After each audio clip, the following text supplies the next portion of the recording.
Yung pula,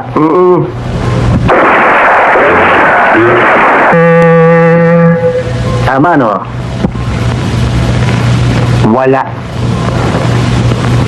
Sabi niyo, tama. Oh, yan ay 45.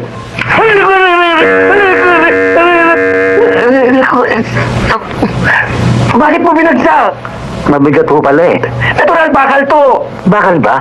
Bakal ba? Hindi niyo sinabi. Wag mo. Yan ang tinatawag na wag mo harap sa tao. Yan ang tinatawag na 45. Backup yun ah. Hindi yung blend. 45 caliber. Baril. Ang baril, parang asawa yan. Ng isang detective. Oh, ano ginagawa mo sa baril? Sabi niyo parang asawa. Kinakarin niyo ko. Hindi yun ang ibig ko sabihin. Ang ibig ko sabihin, baril lang, parang baril lang. Parang asawa. Hindi totoo. Nakita mo yung target? Oh, ito mo na. Yan sinasabi ko sa iyo eh. Yan pag-aaralan mo. Ang baril parang ibon. Pag maluwag ang hawak mo, lilipad. Pag maigpit, mamamatay. Hawakan mo ng gusto. Huwag mong iharap sa tao, tatandaan mo. Ayun ang target, kita mo? Alin ho dyan? Kita mo yung pula? Yung pula? Oo.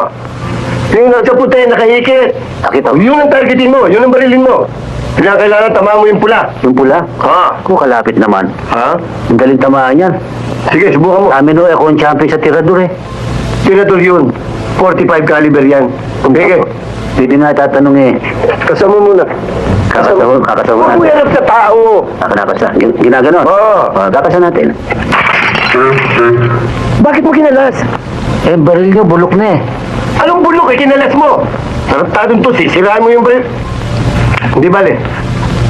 Ito sa akin ang gamitin mo. Asawa niyo yung gagamitin ko. Tarantado, ano asawa ko? Sabi niyo, ang baril niyo parang asawa. Itong baril lang, hindi asawa. Hindi yun ang ibig sabihin. Huwag mo ilagay sa masama. Magkasa. Hindi na kinakasayan. Putok lang ang putok. Sige. Yung pula ah. Oo, yung pula. Parang napakalapit eh. Lalayo nga ako ng konti. Baka sabihin naman yung masyado napakadali eh. Yung pula ah.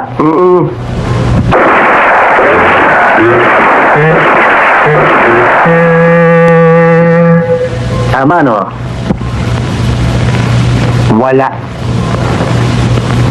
Sabi niyo tamaan. Sabi ko sa'yo, patamaan mo yung pula. Tama yung pula, yun no? Eh, pula lang ang smoking ang pinatamaan mo eh. Eh pula din, tama. Yung target, yung ganun. Eh, marami kasing pula dyan eh. Saka pagawa niyo yung baril niyo, may diferensya yung asintahan. Oh? Oo.